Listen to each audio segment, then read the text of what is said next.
பலஸ்தீன மக்கள் மீது தொடர்ச்சியான வன்முறைக்கு எதிரான உறுதியான நிலைப்பாட்டை கொண்ட ஒரு நாடாக இந்த நாடு அமைந்துள்ளது. பலஸ்தீன புனித ரமலான் மாதத்திலும் பெருநாட்டிலும் மனிதாபிமாற்ற முறையிலே மேற்கொண்ட இஸ்ரவேலின் தாக்குதலை கண்டிக்கும் ஒரு சுவரொட்டியை ஒட்டியதற்காக சென்ற 22/3/2025 கொழும்பில் அமைந்துள்ள பல்பொருள் அங்காடி ஒன்றிலே பணிபுரிந்த 25 வயதுடைய ருஷ்டி எனும் இளைஞரை இலங்கை போலீசார் கைது செய்துள்ளனர். இன அழிப்பினை மேற்கொண்டு வருகின்ற இஸ்ரவேல் சில தினங்களுக்கு முன்னர் குண்டு வீசி நூற்றுக்கணக்கான சிறுவர்கள் வெடித்து துண்டு துண்டாக சிதறிய வீடியோ காட்சிகளை நீங்கள் கண்டிருப்பீர்கள். தாக்குதல் மாத்திரமல்லாமல் இந்த விடயங்களை நாங்கள் கண்டித்தே ஆக வேண்டும். இஸ்ரவேல் தாக்குதலால் இதுவரையில் 50,000 மக்கள் உயிரிழந்துள்ளனர். 1,00,000க்கு மேற்பட்ட மக்கள் படுகாயமடைந்துள்ளனர். ஆளுங்கட்சியான தேசிய மக்கள் சக்தியின் அரசியல் பிரமுகர்கள் கடந்த காலங்களில் பலஸ்தீன மக்களுடைய போராட்டங்களில் கலந்து கொண்டு ஆதரவு வழங்கினார்கள். இஸ்ரேல் பலஸ்தீன விவகாரம் என்பது உலகம் அழியும் வரை நடைபெறப் போகும் பிரச்சனைகள் ஒன்றாகும். உலகம் பூராகவும் வாழும் எமது முஸ்லிம் மக்கள் இஸ்ரேலுக்கு எதிரான தங்களுடைய எதிர்ப்பை காட்டத்தான் போகின்றனர். இதில் இலங்கையிலே வாழுகின்ற முஸ்லிம் மக்களாகிய நாங்களும் எங்களின் உணர்வுகளை இஸ்ரேலுக்கு காட்ட வேண்டிய தார்மீக பொறுப்பு இருக்கின்றது என்பதை இந்த உயர்ந்த சபையான பாராளுமன்றத்தில் உங்களுக்கு தெரிவித்துக் கொண்டிருக்கிறேன்.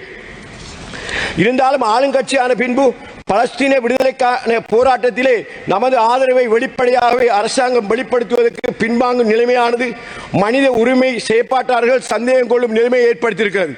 ஆளுங்கட்சியினர் வழங்கிய வாக்குறுதிகளை நம்பி குறிப்பாக வடகிழக்கு தமிழ் முஸ்லிம் மக்கள் 11 லட்சம் பேர் வாக்கள் அளித்திருக்கிறார்கள்.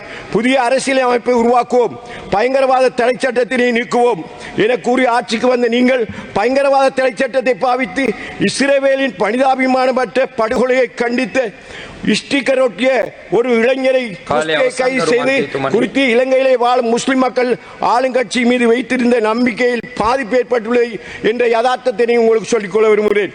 போர் நிறுத்த ஒப்பந்தத்தை மீறி புனித ரமலான் மாதத்தில் ஆக்கிரமிப்பு படைகளால் பலஸ்தீன காசா பகுதியில் உள்ள மக்கள் மீது நிகழ்த்தப்படும் மட வினாடித்த காத்து கருணாக்கலா சபாயுமா எத்தனை கேண்டத்தோட உலக யுத்தம், தர்மம், மனித நீதி, சர்வதேச சட்டங்கள், மனிதாபிமானம் எல்லாம் இல்லாத ஒரு தாக்குதலைத்தான் இந்த இஸ்ரேல் நடத்தியிருக்கின்றது.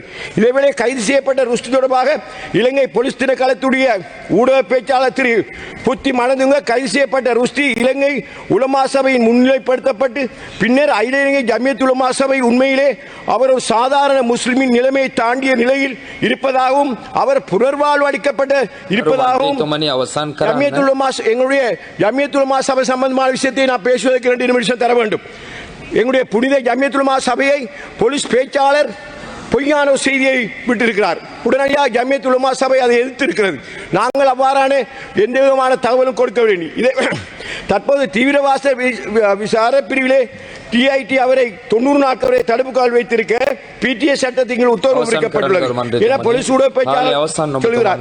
வினாடி எக்காது மாட்டேன். பயங்கரவாத சட்டத்தினை பயன்படுத்தி கடந்த கால ஆட்சியாளர்கள் ஆளுந்தரப்பு அரசியல்வாதிகளின் தவறுகளையும் ஜனநாயக விரோத செயற்பாடுகளையும் மக்கள் மத்தியிலே ஜனநாயக முறையிலே கருத்துக்களை வெளிப்படுத்திய போது ஆளுங்கட்சிக்கு எதிராக விமர்சனம் செய்து அனைவரையும் பயங்கரவாத சட்டத்தினை பயன்படுத்தி வழங்கினார்கள். இக்காலகட்டத்தில் எதிர்கட்சியில் இருந்த இன்றைய ஜனாதிபதி கௌரவ அனுர குமார திசாநாயக்க அவர்களும் பாராளுமன்ற உறுப்பினர்களும் ஆளுங்கட்சியின் தவறான செயற்பாடுகளை விமர்சனம் செய்தது மாத்திரமல்லாமல் பயங்கரவாத சட்டத்தினை நீக்க வேண்டும் என்று கோரிக்கை விடுத்தார்கள். எனவே இன்னொரு காலகட்டத்திலே நீங்களே இந்த பயங்கரவாத தடை சட்டத்தை நீக்குவோம் என்று ஆட்சிக்கு வந்தவர்கள் எங்களுடைய முஸ்லிம் சமூகத்துடைய உணர்வை ஒரு கருத்தை சொல்வதற்கு ஜனாதிபதி அவர்களே ஒரு විනාඩි 13ක කාලයක් ඔබතුමන්ට තිබෙනවා.